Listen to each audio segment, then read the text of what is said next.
Hi, and welcome to this episode of the DC Life podcast. Today, we're going to chat with someone about something in the life of our church. Well, today we have in the studio our lead pastor, Gardiner, and his lovely wife, Fiona, and we're going to have a chat about the subject of complementarianism, or in simple terms, how men and women relate to one another in life, in marriage and in the church.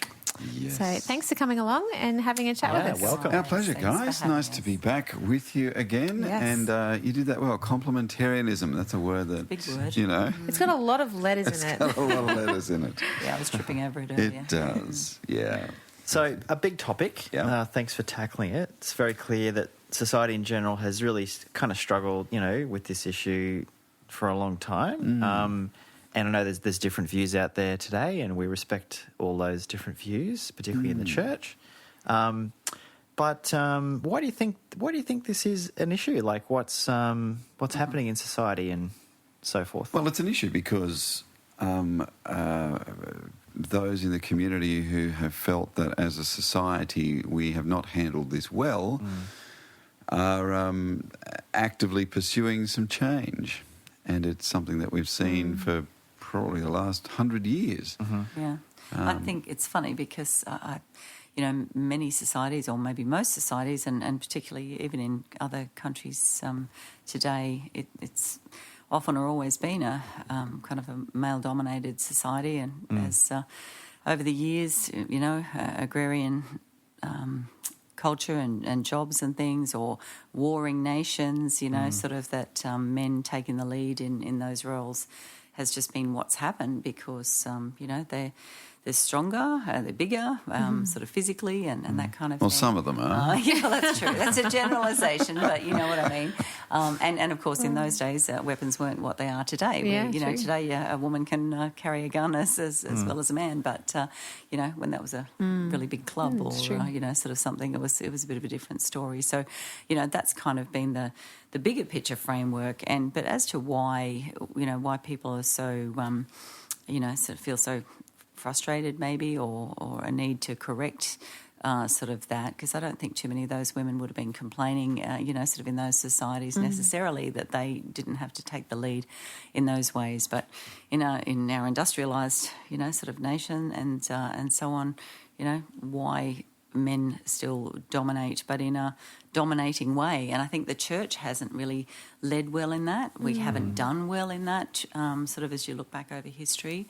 I think the church has contributed to Yes. that. We've got to be honest. The patriarchy We've got to be honest about that. Sure. I think bad biblical exposition on your Ephesians 5, Colossians 3 kind of passages have been taken to mean something that the Bible never meant them to mean. Taking it way So when women kind of turned around in the industrialised sort of an age and sort of went, why are men in control? And, again, and the church sort of said, well, because the Bible says and do as you're told. And that wasn't a good, exegesis at all. Not really. It wasn't true. And yet that's what came across. And so rightly so, in many regards, there were people that weren't happy about that and have wanted to fight against that. Yeah. And I'm totally. sure back then as well, but even especially today, no one likes to be told what to do or what not to do or who they should be or how they should be. Or what you can't do. No. You can't do that. Yeah, it's very true. Yes. So, it's an issue that comes with a whole bunch of isms, of other isms. Yes. What are some of those?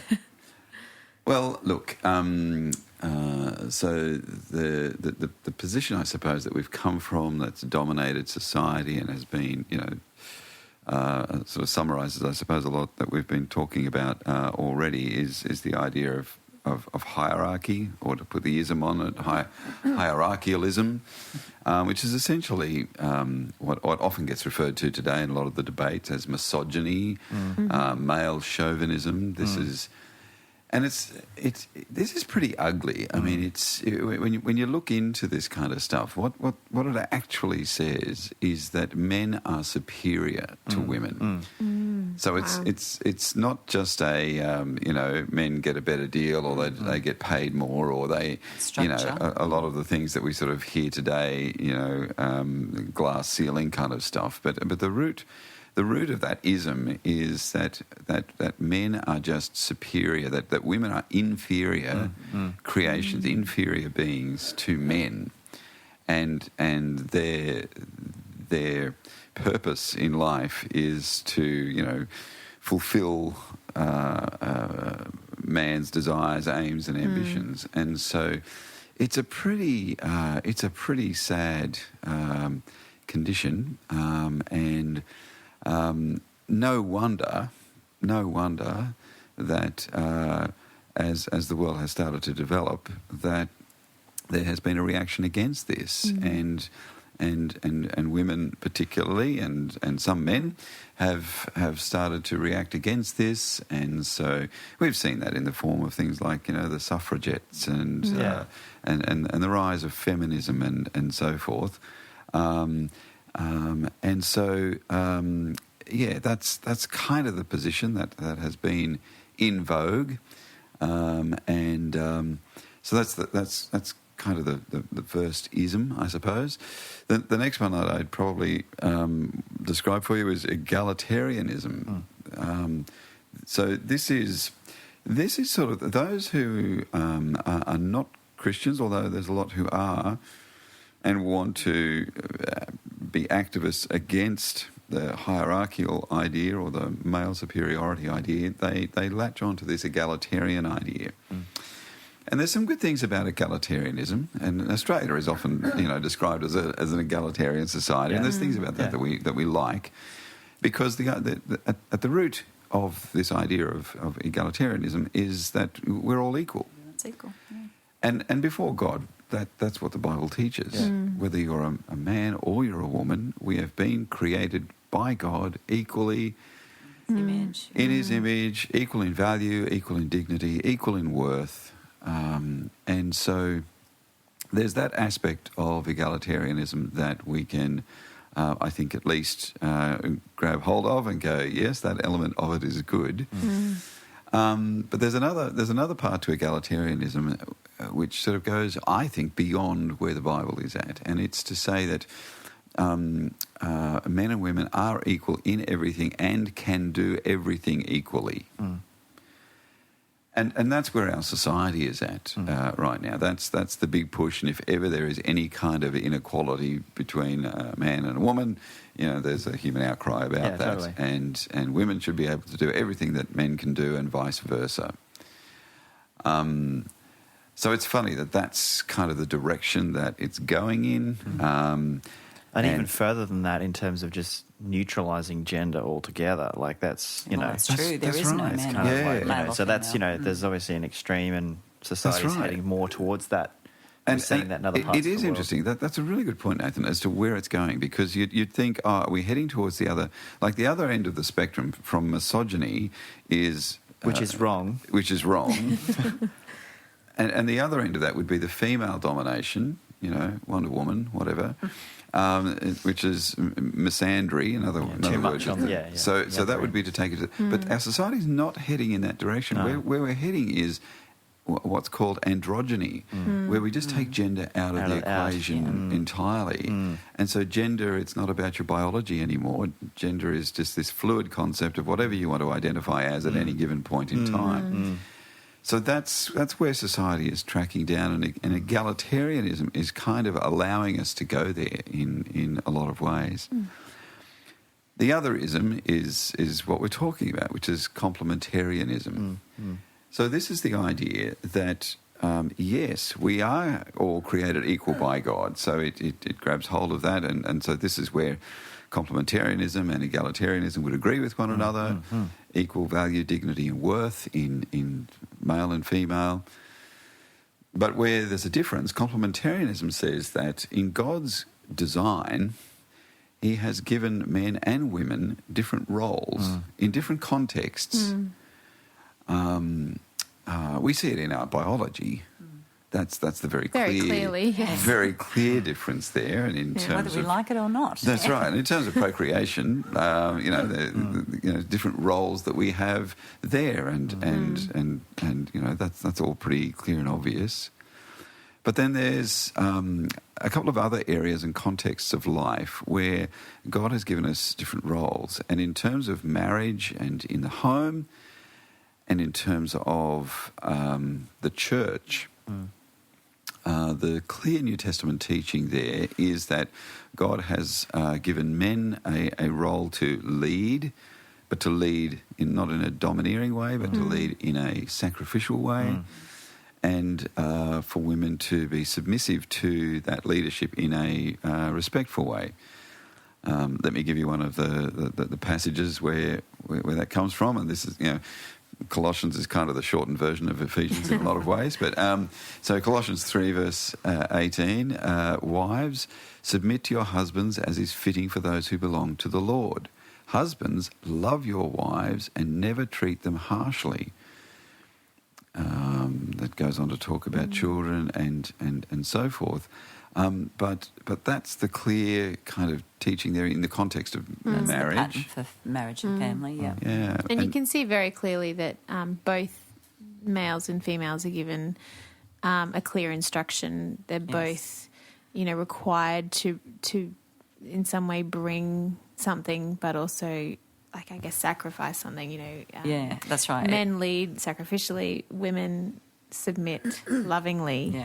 Yeah. It is still, it's not equal, obviously, but both called to kind of do something that they don't like doing often, sort of thing. So, that's the way I always think of it. True sinful nature style. Right. It's like the Lord goes, I know you really want to dominate in a, sort of a harsh and self-centered way, but that's not what I'm calling you to. I'm calling you to yes, you get to lead, but you need to do that by thinking of her before yourself, laying down your life, and vice versa. Sort of women. I know that you naturally want to tell him what to do and feel like you're the boss, and But I'm going to call you to submit and to show him respect, even though you may not feel like doing that. And so for both of us, we're called to do something that really requires us to depend on Christ to do that out of his strength. Yeah, and if this is done well, which is the kind of intention in God's plan, it's like that's the model for human flourishing. If it's done well. Yes. We see too many examples of where it's not done well, and so there'll be a lot of critics, will come out and say this is where it's bad, this is, where would you do work. this? Yeah. But if we really take this seriously, and we're trying to, both parties, it's like if it's done well, this is a good picture of the gospel Should be a as well, beautiful and picture. love and sacrifice and all these things. So, and this, so hence the name, and I like this idea of being complementary. We do complement one another. We both bring two pieces of a puzzle. Yeah. That's right. We both bring something to the table. That in the context of marriage and in the context of family, that is of great benefit to that family, regardless of whether you've got 5, 6 kids or no kids, that you're a family, and so God is going to have gifted you and designed you in a way that when you're working together, you are going to really complement one another as a team. Yeah, as a team. right. And Genesis 2, two become one, and you both bring things to the table in that union. That when they work in the kind of unison that the New Testament describes is, as you say, Nathan, a beautiful thing. The second one then is in the context of the church, and we read in 1 Timothy chapter 3, let me just give you a couple of verses here. It says, this is a trustworthy saying, if someone aspires to be an elder, in other words, an overseer, a manager really within the life of the church, he desires an honourable position. Now, the use of the male he there. Verse 2, so an elder must be a man, it's very distinct on that, whose life is above reproach. He must be faithful to his wife. He must exercise self-control, live wisely, have a good reputation, must enjoy having guests in his home, and he must be able to teach. He must not be a heavy drinker or be violent. He must be gentle, not quarrelsome, and not love money. He must manage his own family well, having children who respect and obey him. For if a man cannot manage his own household, how can he take care of God's church? It goes on to list a few other qualifications as well, but very clearly it's giving the man this role within the life of the church to lead, and to do that, as Jesus said to his disciples, not in a way that you lord it over people. That's a worldly way of leading. But the Jesus way of leading is to be a servant, to wash the feet of those whom the good of others. Yeah, for the good of others. And if a guy is doing that well in the context of his marriage and his family, that's why that's one of the qualifications, I think, for an elder, is to look at the family. Yeah. We're not, he doesn't say pick a good military leader or pick a good leader, businessman or, I don't know, politician or something, but no, look at his life at home. Does he treat his wife? And if he's leading his wife and his family and loving them really well, well then he's probably someone that you might want to have as leading in the church context. So look, that is what we see as the biblical ideal. That's a little countercultural, though, in this day and age. Okay, when culture is going the full egalitarian route, when the church has historically, I think, been at least a contributor to some of the male chauvinism kind of stuff that we've seen in the course of history. So badly. Culture doesn't really want to take its cue from the church or from the Bible, because it sees that as being a contributor to everything that went wrong in the past. And so promoting a biblical idea for how men and women can relate to one another in these particular contexts, is a cause for some debate, and people can get pretty wound up about these subjects. And so, it's one that we've got to sort of tread carefully with, tread gently with, and seek to explain a biblical position in good and helpful ways to people, so that they can, understand that in a good way. Yeah. So obviously at Disciples Church, as a complementarian church, how does this concept play out for the two of you as you do ministry together? Well, well, if you want a hug, go to Fiona. That's what Greg usually says, yeah. She's the hugger, I'm not. So as you look at our different personalities, as, sort of, as well as different roles. But I just like to think of it as, we get to talk to a lot of planters and their wives and church planters. Church planters, not gardeners. Although you are gardeners.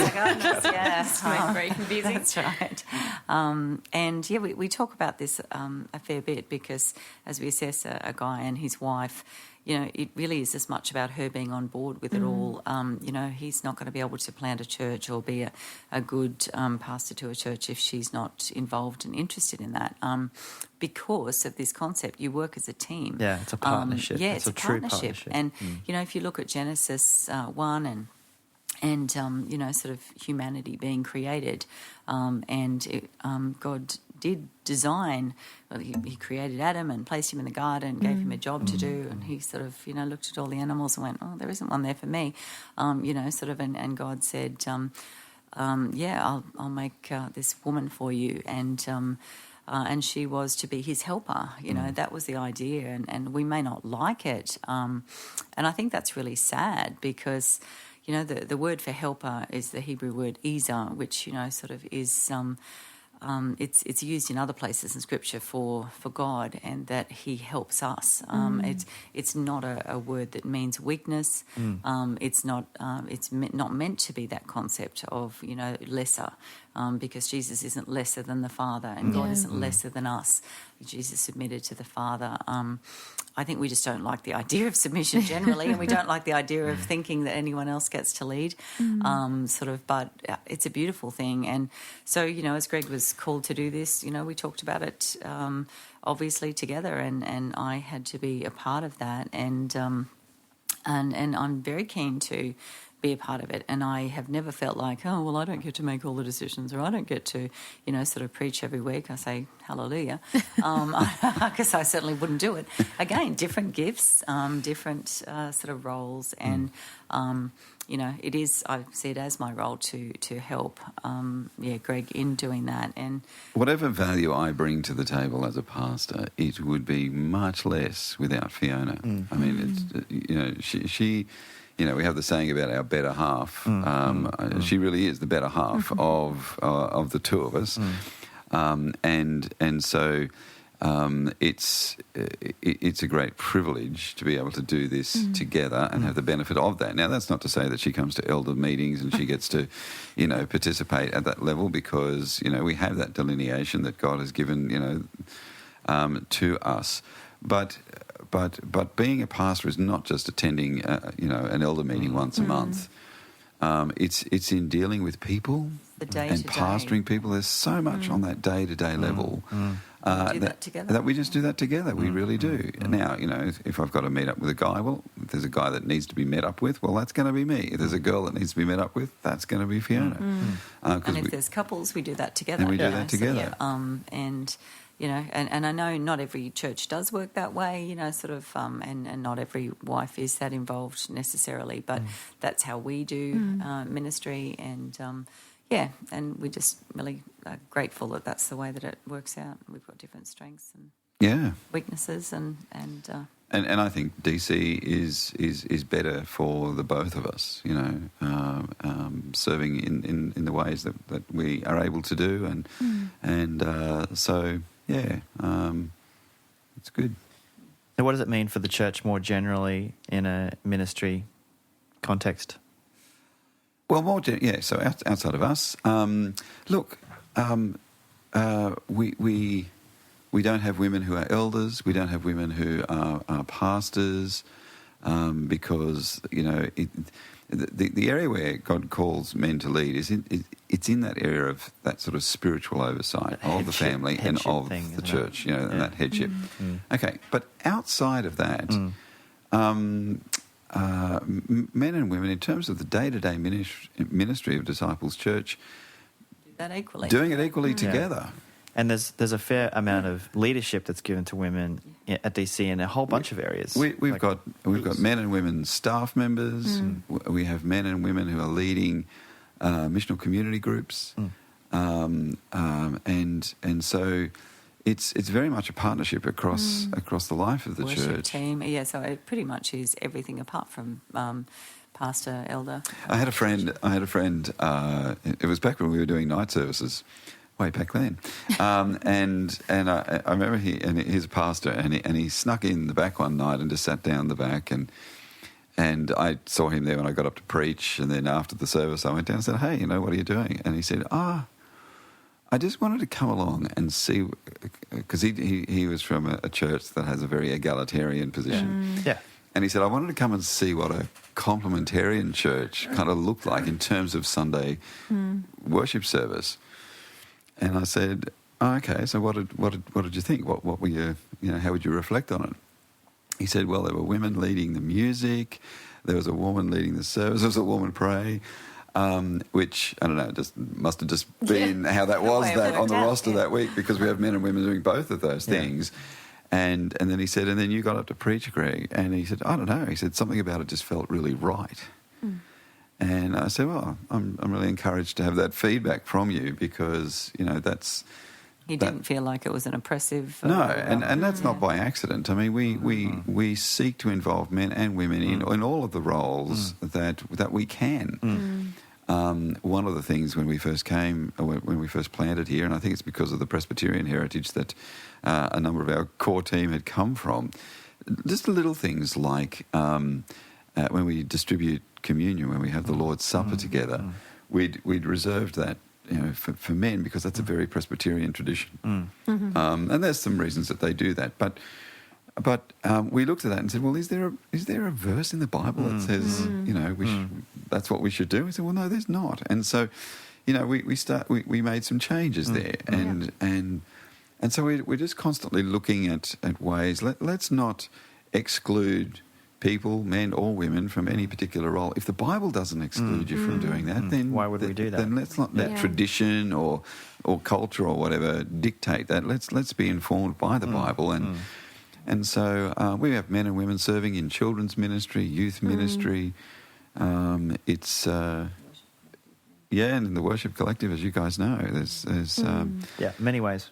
Yeah, many ways, exactly. Yeah, and that brings a lot of freedom to serving as well. And, it does. To serve is a joy, and, you don't want to restrict anyone from being able to do that. That's excellent. Well, certainly, not outside of what the Bible instructs us. So, So what about outside the Christian church or a home and marriage? What does the Bible have to say, if anything, about women leading anywhere else, in the workplace or in politics or in the community, in other roles? Yeah. This is a big area of debate. It's a really good question, actually.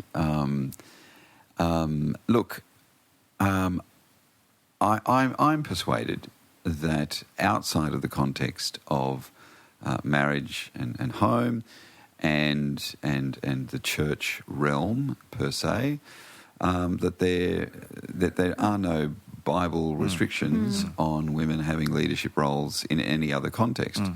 So whether that's politics or whether it's the workplace or leading businesses or some community organisation or something like that, I don't think the Bible takes it quite that far. So if you're a guy and you've got a woman who's a boss, that's not unbiblical for you to be in that position, or vice versa.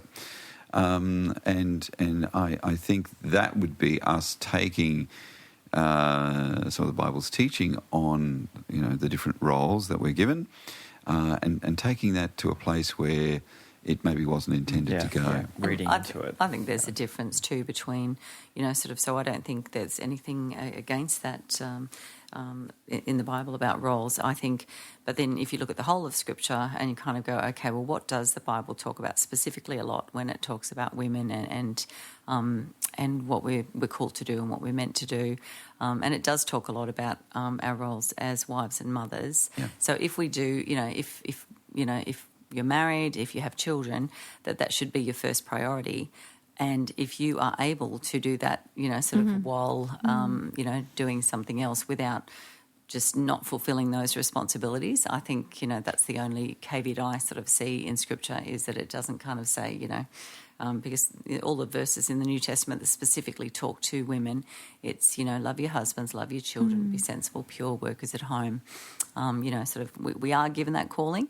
So if we can do other things, it's not that we can't do those other things, but if we can do them while still doing what we're called to do. Now, again, if you're a single woman, if your kids are grown up, if you're, whatever, then that's a different sort of a situation. But, Yeah, it's really good. And that's the model that we're given in Proverbs 31.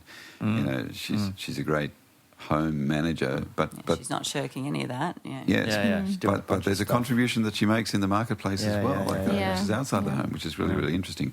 The bit that kind of bugs me at the moment, I think, is that because of the big push we've got in our culture that women are equal to men and should have careers and should have everything, that it kind of makes a lot of Christian women feel guilty if they just want to prioritise being at home.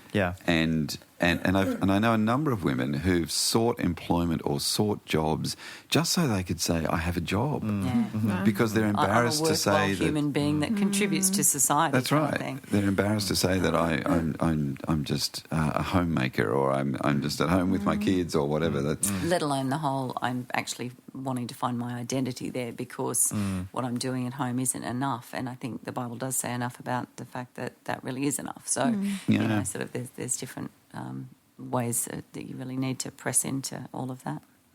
Yeah, exactly.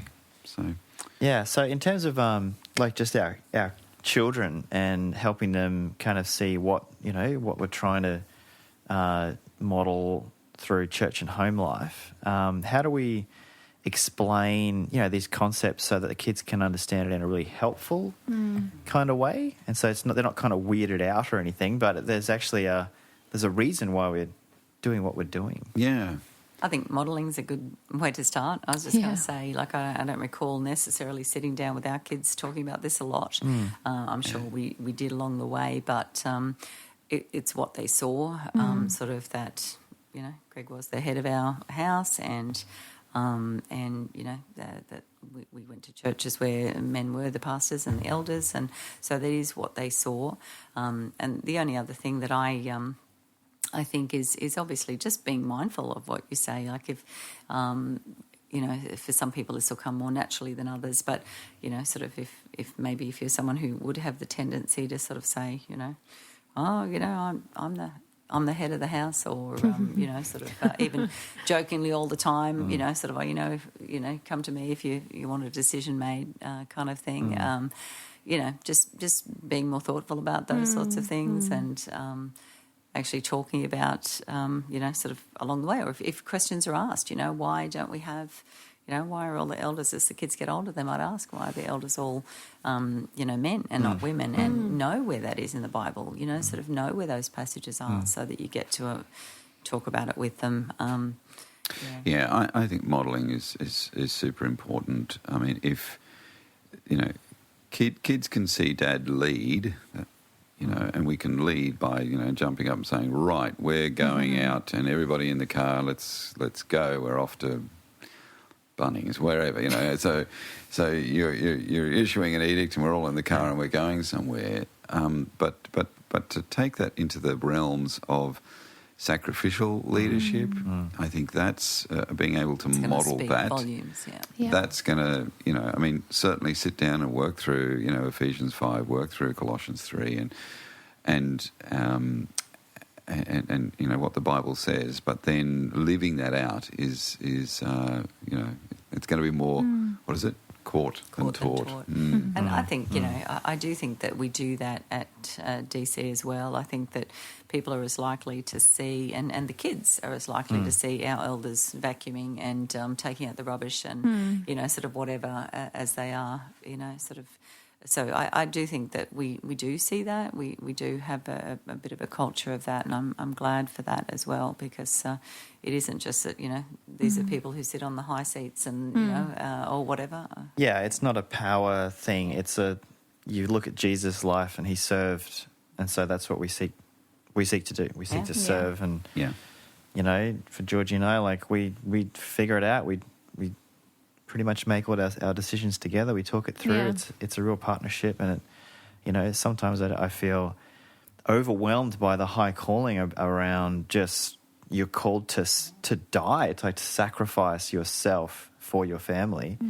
That's huge. That's a high thing. It's like, are you up for that challenge? It's like you got to die to self, put your family first. So, trying to live that out.